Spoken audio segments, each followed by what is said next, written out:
à toutes et à tous et bienvenue dans cette 4e review proposée par l'équipe de Looking for Rugby. Comme vous l'avez compris dans l'écran titre, nous allons vous parler du derby parisien. Un derby relativement récent, si on s'en réfère quand même à l'histoire de notre sport, mais un derby tout de même, un derby sans doute plus vrai que ceux qui nous sont vendus par Canal, genre le derby de la Garonne, entre l'Union Bordeaux-Bègles et Toulouse, qui est un derby, alors là, je sais pas ce que tu es d'accord avec moi, Hagen, mais alors, un derby artificiel s'il en est. Je peux dire un truc, Ouais, vas-y. On pourrait même faire le derby côtier entre La Rochelle et Toulon. Ouais, tant qu'on y est, bien sûr. Pas de problème, on pourra faire un derby entre le Real Madrid et le Hertha Berlin aussi, pendant qu'on y est. Bon. Le derby européen. Le derby européen, tout à fait, voilà. Ou avec Saint-Pétersbourg, ou avec Lisbonne. Bon, peu importe, en plus on parle pas trop de football, en plus on vous le cache pas, on n'y connaît pas grand chose au foot. Mais là, donc ce derby parisien ou francilien, je sais pas s'il y a un terme qui se dégage plutôt qu'un autre, mais donc ce derby de l'Île-de-France et de Paris. Ce derby oppose donc le Stade Français Paris au Racing Métro 92 au stade Jean-Bouin. Le stade donc de Jean-Bouin à Paris, qui a été rénové l'an dernier d'ailleurs, qui a ouvert l'an dernier, le nouveau Jean-Bouin. Très beau stade. Très beau stade, voilà, tout à fait. Il fait un peu penser au nid d'oiseau de Pékin, toute proportion gardée, bien sûr. Petite note, avant de commencer à parler du match en lui-même, sur l'arbitrage. On va pas critiquer l'arbitre tout de suite. On va attendre un peu. On va attendre un peu, voilà. On va attendre un petit peu de parler de l'arbitrage. Toutefois, il faut quand même préciser que là, on a affaire à un arbitre sud-africain et non pas un arbitre français, car la semaine prochaine, on a affaire aux journées européennes. Ce qui signifie que l'arbitrage est légèrement différent avec les arbitres anglo-saxons et qu'il est bon d'habituer nos joueurs et les coachs également, qui ne sont pas les derniers à critiquer l'arbitrage, soit dit en passant, de les habituer à cet arbitrage anglo-saxon qui prime quand même dans le monde et notamment dans cette Coupe d'Europe. La Coupe d'Europe qui a changé de format, confère notre précédente vidéo sur la review entre le Racing Métro 92 et le stade toulousain. On vous en a déjà assez parlé comme ça. Alors, ce match, dans quel contexte se situe-t-il? Donc nous sommes à la 9e journée du top 14. Il va encore se passer beaucoup de choses d'ici la fin du championnat, qui, rappelons-le, la finale c'est généralement début juin. Donc c'est vraiment très loin. Il peut encore se passer des tas de choses. Il y a des journées européennes, il y a des test matchs, il y a des méformes, il y a des succès inattendus. Des tas de choses peuvent encore se passer. Donc rien de ce qui se passe pour l'instant n'est définitif. Bien sûr, cela donne des indications, mais rien de définitif. Alors, parlons un peu de l'équipe visiteuse cette fois. Il s'agit du Racing Métro 92, l'équipe donc domiciliée à Colombes. Son parcours jusqu'ici est plutôt bon quand même, mis à part une sortie à Montferrand. On peut pas dire qu'il y a eu de réels problèmes dans cette équipe, même s'il y a eu des défaites.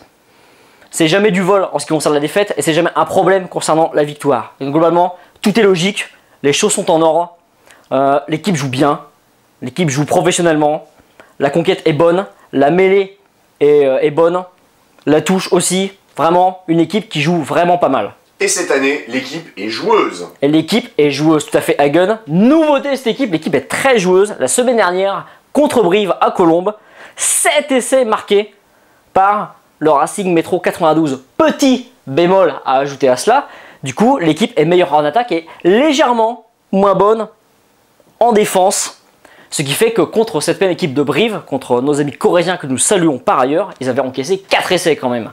Ils avaient quand même eu le bonus offensif, mais de justesse quand même. Hein. Vraiment, des choses difficiles. Pour ce qui est de la composition d'équipe, on a affaire à l'équipe plutôt classique. Hein. Pierre Sexton n'est pas de retour, mais on a Johan Husen, pour ceux qui parlent l'Afrikaans comme nous, couramment, n'est-ce pas, Hagen? Tout à fait. Tout à fait, ouais, tout à fait. Avec 3 bières, ouais. Avec 3 bières, je parle plein de langues, moi, t'inquiète pas. Même le turc, hein, si tu veux. Mais globalement, voilà. Une équipe plutôt solide, peut-être dans le paquet d'avant. Un petit peu de renouvellement qui a eu lieu, notamment en première ligne, avec Lacombe, avec Brian Mujati, avec Eddie Benarous. Garçon très sympathique par ailleurs, pour l'avoir rencontré en vrai. C'est un mec extrêmement charmant. Mais voilà, peut-être pas tout à fait les titulaires habituels en ce qui concerne le paquet d'avant, mais globalement pour le reste, c'est vraiment les titulaires qui ont été mis en place par les De Laurent. Voilà, ils voulaient peut-être un peu aussi renouveler leur équipe, laisser reposer des cadres. Je pense à Jonathan Sexton, dont on sait qu'il est remis de sa blessure à la mâchoire contractée contre le rugby club toulonnais.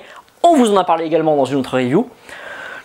Voilà, une équipe qui est renouvelée dans la perspective, on vous en parlera après, vous en faites pas, des journées européennes, quand même des journées qui comptent. Quoi qu'on en pense, des journées qui comptent. Pour ce qui est de leurs concurrents, pour la région et pour le championnat bien sûr, le Stade Français Paris. Alors le Stade Français Paris, entraîné par Gonzalo Quesada, a eu un parcours vraiment intéressant quand même, avec 2 victoires à l'extérieur, c'est quand même pas trop mal, dont une à Toulon, à la surprise générale quand même si les Toulonnais avaient manqué beaucoup de points au pied. Mais bon écoutez, hein, quand vous avez des occasions de marquer des points, mettez-les si vous voulez pas perdre. Ça aussi on va en reparler dans une minute. Mais voilà. Et là, Gonzalo Quesada, monsieur Iturburu, a aligné une équipe plutôt titulaire. Hein. Je pense qu'il n'y avait pas vraiment trop de joueurs manquants. Je pense que t'en penses, Hagen. Non, ils étaient, voilà, c'était l'équipe classique, l'équipe quand même d'un bon niveau, quand même arrêtez de dire des âneries aussi. Une équipe voilà, l'équipe propre, l'équipe standard. Voilà, avec Pisson et Dupuis à la charnière notamment. Une deuxième ligne, Flancard, Papé.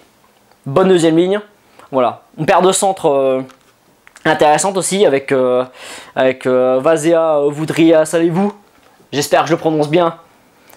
Et avec Jonathan Danty, Jérémy Saint-Zel, l'actuel 3/4 centre, étant décalé sur l'aile avec Julien Arias. Djibril Camara étant à l'arrière. Voilà, ouais, Mornestein, pour les fans de Mornestein qui lui reste encore, il est en tribune pour l'instant. Voilà. Moi, j'ai pas épanoui en tribune. Voilà.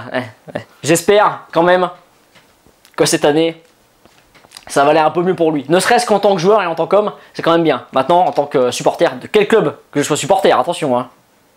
Qu'importe le club dont je suis supporter, il serait de bon ton qu'il fasse un peu mieux que l'an dernier quand même. Enlève ce sourire, s'il te plaît. Oui, d'accord, j'essaie. Le masque, voilà. Poker face, voilà. Pas la chanson, hein.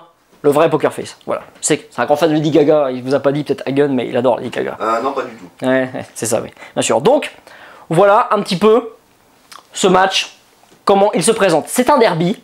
Le derby précédent a été perdu à Jean-Bouin par le Stade Français dans un match où globalement trop d'erreurs ont été commises pour l'emporter par le Stade. Donc le Racing a été très réaliste, a joué les coups comme il fallait les jouer, a montré dans les écoles de rugby, hein, sans déconner, hein, et donc s'est imposé sans coup férir et sans discussion. Voilà ce qui s'est passé le dernier coup, et dans le derby aller de l'an dernier, c'était au Stade de France, on s'est caillé le cul, hein, Hagen, je sais pas si tu te souviens, au Stade de France, en plus c'était qu'à moitié rempli, enfin c'était catastrophique quoi, c'était horrible, et un jeu dégueulasse avec juste 1 ou 2 essais marqués en tout, enfin c'était l'horreur quoi. Et gagné bien sûr par le Racing, voilà, équipe plus réaliste sans doute dans ce match là, voilà, tout à fait. Donc ce match là, on va vous en parler, ce match d'aujourd'hui, on va vous en parler tout de suite. Voici le tableau des scores, vous commencez à en avoir l'habitude, le tableau des scores. Donc le Stade Français pareil s'est imposé sur le score de, que je ne vous dise pas de bêtises, 24-19. j'ai noté 23-19 moi. Ah. C'est pas grave, 23-19, 4 points d'écart, c'est bien ce qu'on avait noté. 23-19 en faveur du Stade Français Paris, voilà, donc victoire parisienne qui repasse donc devant au classement. Par rapport au Racing, voilà, de 2 points. Bah, de toute façon, il y a forcément peu de points d'écart puisqu'on est qu'au début du championnat. J'ai dit, ça finit au mois de juin ce truc-là, quoi. C'est infini, ça n'arrête jamais, voilà. Donc voilà ce qu'on peut dire sur le score. Maintenant, sur le jeu. On va, avant de parler des essais et du jeu en lui-même, on va parler du peu de réussite des buteurs de manière générale. Alors globalement, ça a quasiment fait le match, quoi. Ça veut dire que le nombre de buts perdus et envoyés à côté des poteaux fait le score. Globalement, on a compté au moins 3 ratés pour Jules Pisson, 1 pour Julien Dupuis, et pareil, des points importants ratés par Dambiel et par Rouzen. À ce moment-là, voilà, des points perdus au pied. On a parlé de Toulon tout à l'heure, qui avait perdu 20 points au pied contre le Stade Français. C'est pas possible, quoi. Autant de points perdus d'un côté et de l'autre, ça fait le match, quoi. Ça fait le match et ça décide du match à cause de ça. Voilà, du coup, bon, c'est quand même dommage pour le Racing qui aurait pu s'imposer. Ce n'est pas arrivé, ils se rattraperont, ils essaieront de se rattraper au moins, à minimum, au match retour, mais sur ce coup-là, du coup, ça ne l'a pas fait. Alors, 3 essais pour le Racing et 1 essai pour le Stade. Voilà, des essais, est-ce qu'on peut dire qu'ils étaient tous beaux? Généralement des contres joués, si je fais pas erreur, dans ma courte mémoire. C'était cet après-midi, hein, mais bon, j'ai une mémoire de poisson rouge. Mais c'était essentiellement des essais en contre, peu d'essais après une touche ou après une mêlée. Globalement, c'était après un coup de pied renvoyé, un ballon rendu, un ballon perdu, surtout des contre-attaques donc. Ce qui est quand même une illustration intéressante du rugby moderne dans lequel la contre-attaque est l'arme ultime. Puisque votre équipe étant en attaque, elle ne peut pas rebasculer tout de suite en défense. Il y a donc des espaces qui se créent et donc des opportunités de scorer qui se créent également pour l'équipe adverse. Ça la contre-attaque, ça c'est vraiment mortel. Et c'est pas pour rien que les All Blacks sont les meilleurs à ce jeu, parce que ce sont les meilleurs dans les contre-attaques. Et dans tout. Et ouais, et dans tout, parce que là, franchement, ça devient flippant. Même les Argentins ne les défoncent plus en mêlée, quoi. Je veux dire, là en 2015, il va falloir s'accrocher pour leur arracher le titre mondial. Hein. Là, ça va pas être facile. Hein. Voilà. Qu'est-ce qu'on peut dire aussi? Indiscipline Racing. En première mi-temps, surtout. Indiscipline du Racing, qui a coûté beaucoup de points. À la mi-temps, il y a un écart au score beaucoup plus grand que ça. C'est... il y a quoi, 17 à 7 je crois. Il y a 10 points d'écart. 17 à 7.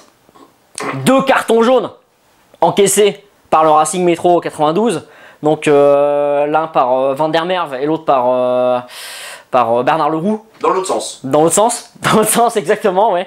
Ouais, écoute, j'ai pris le plus grand en premier. Hein. Ouais. C'est vrai. Tu me diras, voilà. Il faisait de l'ombre à l'autre. Donc voilà. Voilà, l'international français Bernard Leroux et peut-être un joueur international français François Van der Merwe, puisqu'il est dans la liste des 10 étrangers qui sont suivis par le staff du 15 de France. Son frère Philippe Van der Merwe est lui international pour l'Afrique du Sud. Voilà, donc 2 cartons jaunes distribués, 20 minutes jouées à 14. Ça a sans doute pesé dans la balance, même si, malgré ça le Racing, même si malgré ça, le Racing aurait pu gagner. Mais on peut forcément imaginer que sans cela, le Racing aurait gagné. De toute façon. Et sans coup fait rire. Sauf que, voilà un petit peu le petit défaut. Un certain réalisme du stade, ce qui n'est pas vraiment habituel. Là que pas mal d'occasions de mettre des points, souvent mises. Voilà ce qu'on peut dire là-dessus. Par contre, ça nous a fait hurler tous les deux. Hein. Ça, et pas que nous d'ailleurs, hein, tout le public a hurlé. 3 surnombres.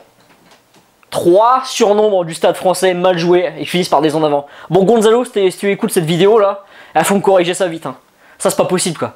Et même, sans être supporter du tout, hein, je veux dire, même juste en tant qu'amoureux de ce jeu, on peut pas tolérer ça quoi, c'est pas possible. Non mais attends, 3 fois. Même moi j'ai hurlé. 3 surnombres, pourquoi même toi? Mais 3 surnombres pas joués quoi, bordel de merde. C'est quand même pas possible ça. Non un chien. Alors, heureusement qu'on n'est pas en Nouvelle-Zélande les mecs. Hein. Là les mecs ils finissent collés au poteau, 12 balles dans le corps, terminé quoi. Attends, c'est pas possible ça. Voilà, ça c'est pas possible quoi. Pas possible. Non et voilà, sinon, le match un petit peu haché par les fautes. Haché par les en avant. Arbitrage des fois un petit peu discutable. On comprenait pas toujours la décision. On a des trucs voilà un petit peu 50-50. Mais bon, on n'est pas dans la tête des joueurs, on n'est pas sur le terrain, on n'est pas dans la tête de l'arbitre. Donc, à notre niveau, on peut rien dire. Voilà. On peut pas dire que l'arbitre était mauvais, on peut pas non plus dire qu'il était bon. Mais il était impartial. C'était Il était relativement impartial, voilà. C'était pareil des deux côtés, voilà. Il n'était pas forcément aidé par ses juges de touche non plus. Voilà, on les citera pas. Enfin, c'est dommage, leurs noms sont écrits sur la fiche de présentation. Voilà, tout à fait. C'est comme ça, voilà. Sinon, pas tellement de choses à dire sur ce match, à commenter sur ce match. Parce qu'il n'y a pas vraiment eu de réels événements. Pas de réelles choses qu'on pourrait considérer comme étant en plus au niveau du jeu. Et au niveau du championnat non plus. Donc on va directement passer, mon petit Hagen, à la suite. Qu'est-ce qui va se passer? Parce que voilà, il y a 3 suites à donner à ce match. Première chose, le derby. Parce que oui, il y aura un derby retour à Colombes. Il ne sera pas délocalisé ce coup-ci. Le derby de Colombes, qui aura lieu à Colombes. Je me répète beaucoup, décidément. Qui aura lieu au mois d'avril, si je ne fais pas erreur, mars ou avril. Voilà. Voilà, ça devrait être dans ces eaux-là. Bon. On peut pas dire grand chose pour l'instant, on ne sait pas comment les équipes vont évoluer d'ici là, on ne sait pas comment le jeu va évoluer d'ici là, quel sera le classement, donc bon, le Racing aura une revanche à prendre. C'est tout ce qu'on peut dire aujourd'hui, on peut pas vraiment dire grand chose. Je sais pas ce que t'en penses Hagen, mais je crois pas qu'on puisse dire grand chose d'autre aujourd'hui à ce niveau. C'est un peu difficile. C'est un peu difficile, voilà, c'est peut-être un peu tôt. Ensuite, il y a la prochaine journée, sauf que le week-end prochain, ce n'est pas le championnat qui sera joué, ce sera la Coupe d'Europe, ou plutôt les Coupes d'Europe, parce qu'il y en a 2. L'European Rugby Champions Cup, que jouera le Racing, et l'European Rugby Challenge Cup, que jouera le Stade français Paris. Alors, on va pas se le cacher, le gros morceau, c'est pour le Racing. Là, c'est peut-être même de toutes les équipes françaises, celle qui aura le plus gros morceau à manger, puisqu'il s'agit des Saints de Northampton, les champions d'Angleterre, et qui jouent vraiment bien. Quoi. Et quel une beau équipe champion. qui joue bien, quel beau champion, qui sont premiers du classement, le championnat d'Angleterre en ce moment. Je voudrais pas faire peur aux éventuels supporters du Racing qui seraient dans la salle, mais disons que, voilà, Sexton était au repos, D'autres joueurs étaient au repos. Espérons que ce ne soit pas pour rien, quoi. La Coupe d'Europe est un beau trophée. Peut-être le plus beau trophée que puissent jouer ces joueurs. Il faut jouer ces matchs à fond la caisse. Il faut gagner si possible avec le bonus en marquant 4 essais. Je rappelle que la règle du bonus offensif est différente dans le championnat de France où il faut marquer 3 essais de plus que l'adversaire. Qu'en Coupe d'Europe et dans toutes les autres compétitions d'ailleurs, où il faut marquer juste 4 essais pour avoir le bonus offensif, qui donne donc une victoire à 5 points et non pas à 4. Ce qui peut compter lorsque, enfin à la fin quoi. C'est comme dit le proverbe, hein, c'est à la fin de la foire qu'on compte les bouses. Donc voilà, c'est magnifique, ouais, c'est vrai. Le rugby est un sport de poète, n'oubliez pas, hein, n'oubliez pas. Le Stade Français lui va jouer contre Newport, contre les Dragons de Newport, voilà. Match de challenge européen. Une équipe quand même joueuse, les équipes galloises sont très joueuses, donc il y aura sans doute quelque chose à faire aussi. Mais c'est le challenge européen, la Rugby Challenge Cup, c'est un peu moins important dans le cœur des joueurs. Donc bon, nous verrons bien ce que les staffs feront, on ne décide pas à leur place. Vient donc ensuite la première journée, enfin la prochaine journée de championnat de France. Donc c'est pas la semaine prochaine, ce n'est pas dans 15 jours, mais dans 3 semaines.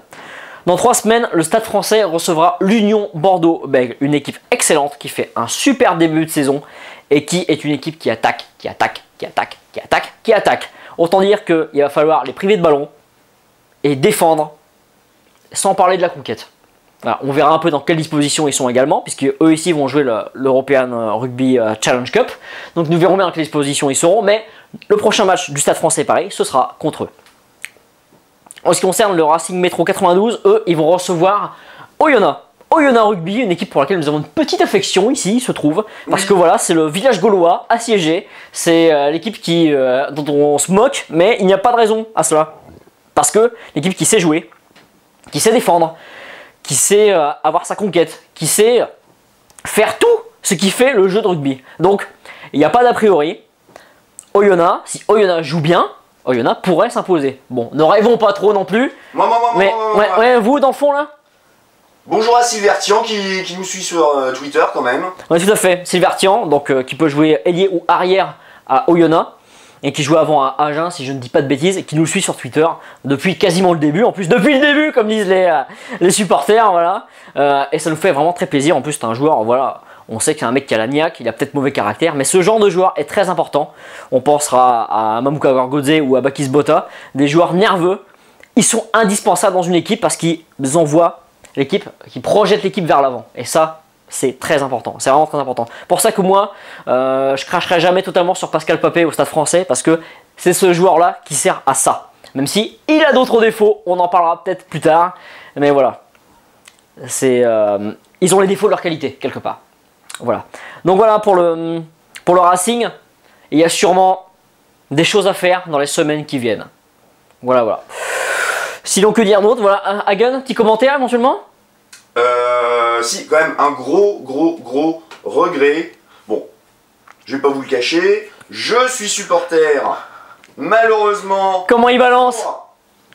Comment dirais-je? La neutralité, la neutralité. La neutralité de cette vidéo. Je suis supporter du Racing. J'ai eu un gros regret sur le drop de Johan Roussen, qui a fait un rebond malheureux. Si tu me permets, je raconte l'histoire, mon petit Hagen. Voilà, tentative de drop de Johan Roussen, qui est un très bon joueur. Le ballon rebondit sur le poteau. Des choses qui arrivent, mais il rebondit dans les mains d'un joueur parisien qui contre-attaque tout de suite. Et du coup, des espaces sont ouverts de partout et ça finit par un essai en coin du Stade Français Paris. Ce qui fait qu'au lieu d'avoir un +3 pour le Racing, on se trouve à un -5 quelque part. Si vous comprenez un peu où je veux en venir. Un +5 pour le Stade Français. Et c'est sans doute un virage manqué pour le Racing. C'est vrai, sur ce match-là, je ne l'ai pas signalé tout à l'heure, hein, tu as raison. C'est un fait de jeu, à mon avis, relativement mineur, mais un fait de jeu quand même. Donc on peut en effet, mon petit Hagen, le signaler. Et on est supporter d'aucune équipe ici. C'est vrai. Ici, c'est écrit New Zealand, voilà. C'est un truc neutre, voilà. Tout le monde aime la Nouvelle-Zélande, voilà. C'est facile. Le Seigneur des Anneaux, le Hobbit, voilà. C'est facile d'aimer la Nouvelle-Zélande. C'est très bien, oui. Steve Walsh est néo-zélande. Non, maintenant il est australien. Mais on vous en reparlera plus tard. On vous en parlera plus tard. Voilà, sur notre vidéo, on vous en reparlera des acteurs du rugby qui ont des petits problèmes avec la bouteille. Mais bon, ça c'est un autre sujet. C'est un autre sujet, tout à fait. Voilà. Écoutez, nous avons terminé pour cette review. Voilà. on vous souhaite la bienvenue sur cette vidéo et sur notre compte si vous êtes nouveau. Voilà. Et à bientôt pour de prochaines reviews avec Looking for Rugby. A plus messieurs dames.